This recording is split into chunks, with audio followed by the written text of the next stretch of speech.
Hello, welcome to the morning show with me, Martin King. And me, Aisling O'Loughlin. Coming up today, plans to cut home help and personal assistant hours mean for Roeni Oakland, who has spina bifida, that her independence will be compromised. I want to be independent. The PA is there to support me to live my life, my way, on my terms, as does the home help.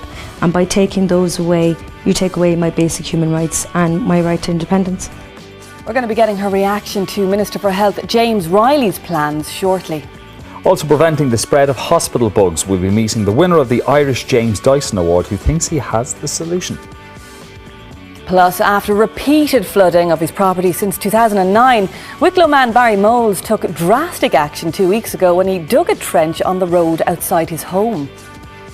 Once I had finished digging, I was happy, I was safe. I will not flood once there's a trench there. But we can't have an open trench in a road, I know that, but it was an emergency dig. He's going to be telling us why he was forced to take such action. And former Green Party TD Paul Gogarty tells us about trading politics for music as he debuts his first single. But first today, last week's announcements of cuts to home care and personal assistance services has angered many. For Roeni Oakland, who has spina bifida and who receives 4 hours of home help and 4 hours of personal assistance care a week, cuts to the services mean she will sacrifice her independence. The biggest fright for me and the biggest scare for me is that if those services are gone from me, then I become again dependent on my family and friends, and it changes the relationship and the dynamic that you have with your family. You know, your relationship with your mother is one of a mother-daughter relationship, but then if it starts becoming more of a supportive role and a kind of a carer role, then it changes the dynamic of the relationships. And that would be happening across the board, both with my mum and my brothers and sisters, and then with my friends. So I become more dependent on my family and friends, and that just takes away my basic human right. I want to be independent. The PA is there to support me to live my life, my way, on my terms, as does the home help. And by taking those away, you take away my basic human rights and my right to independence. And Rona joins us now together with John Dolan of the Disability Federation of Ireland. You're very welcome to the show. Rona, will you tell us what services you avail of now and how that helps you have your independence? The services that I have is that I have 4 hours with my PA, and I have 4 hours with my home help as well. And of course it affects me directly as well, but because I work for the Centre for Independent Living and I'm a support worker for other people with disabilities also, I see the direct effect it has on those people as well. And the feeling and the fear around people with disabilities at the moment is just huge. The fear is really alive and well within people with disabilities, as it is within myself as well. And what would you say the main fear is? Do you think it's isolation and being cut off from society completely? It is. If people's hours are being reduced and are being cut, they become imprisoned in their own homes. It's a very real fact for people, because they might have to come in the morning with PA services for getting up in the morning, having some food, and then for the rest of the day they're on their own, and then in the evening time it could be the same again, having food and getting ready to go to bed. But for the hours in between, you're pretty much on your own. And so out of home hours are being cut anyway and have been reduced so far, that if those hours are cut, that people are going to become imprisoned in their own homes. That's a reality. And then there's a very real possibility that they could end up living in care homes, which just is not cost effective. It's more, it is. It's more expensive for people to be living in care homes than to be living independently within society. And of course people with disabilities want to be living independently within society and be a viable part of the community, and you're taking that right away from them. So you're taking away their basic human rights and the right to independent living, which is what everybody wants and is entitled to.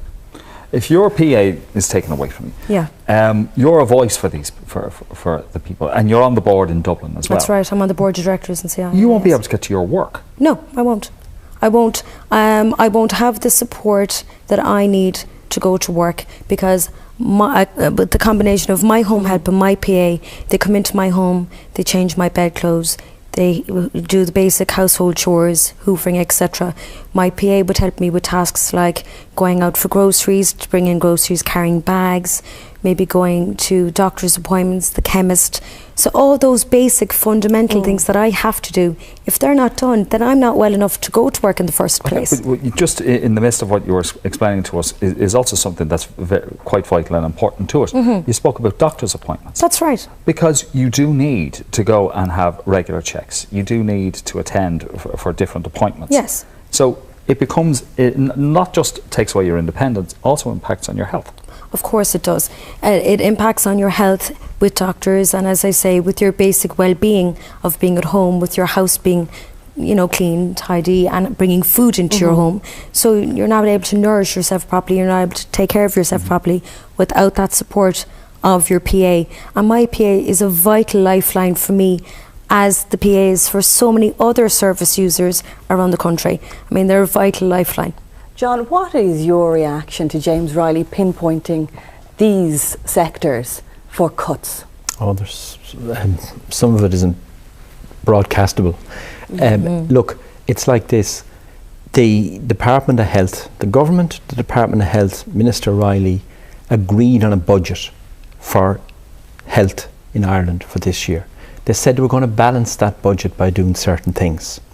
The whole issue of getting better pricing on drugs, getting payments, more payments in from private use of public hospitals, etc.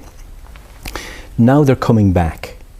The legislation to move on, the drugs thing hasn't moved on. They're now coming back, in my view, in an absolute panic. The Troika came in the middle of the year and says, guys, you're way off target on the health side of things here. You've got to do something about it. So the new Director General of the HSE said yesterday on the radio, I came into this job 2 weeks ago and I was under a commitment from government to make 130 million of savings that I could actually make. Now, here's the real sting. They decided at the start of the year where they were going to make savings. They didn't do that. Now a new boss comes into the HSE and he's told, basically, get these savings, but I don't want them on paper, I want real savings. And they go, and basically they've gone after elderly people who are vulnerable. A lot of elderly people will become less disabled, and they've gone after disabled people.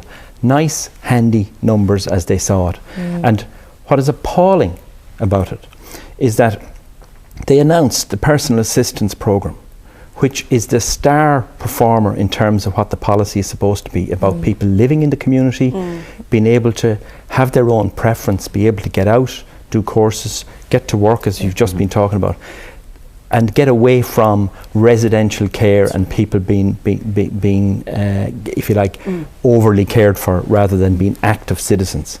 This was the star programme. And what did they do? They say, we'll take 10 million off that, a programme that has around 40 million of a budget. Now do the maths. Not a big budget, really. Not a big budget to begin with. Considered. It's about half the budget that would be needed to meet the needs that are there at the moment. But leave that aside. You're now on the 1st of September, 2nd of September, whatever it is now today. You're now, with 4 months to go in the year, you've to take 25% of the cost for the year out. And you've to do that because decisions that the great decision makers who went into government saying, we're going to do the business, we're going to make the hard decisions, they set them out in the budget for the year, and they haven't done it after 8 months, and they come back then and raid disabled people and elderly people. It's absolutely, and I want to make this point, Martin, it's absolutely appalling. And I think it's a matter that the government are meeting this morning while we're speaking here, the cabinet meeting, the first one since the summer. This is not a health issue. This is an issue for the government, because it's the government decides on the budgets. And that government, 2 nights before the election, the last TV debate with Miriam O'Callaghan, she put it to Eamon Gilmore and Enda Kenny, if you had one social justice priority in government, what would it be?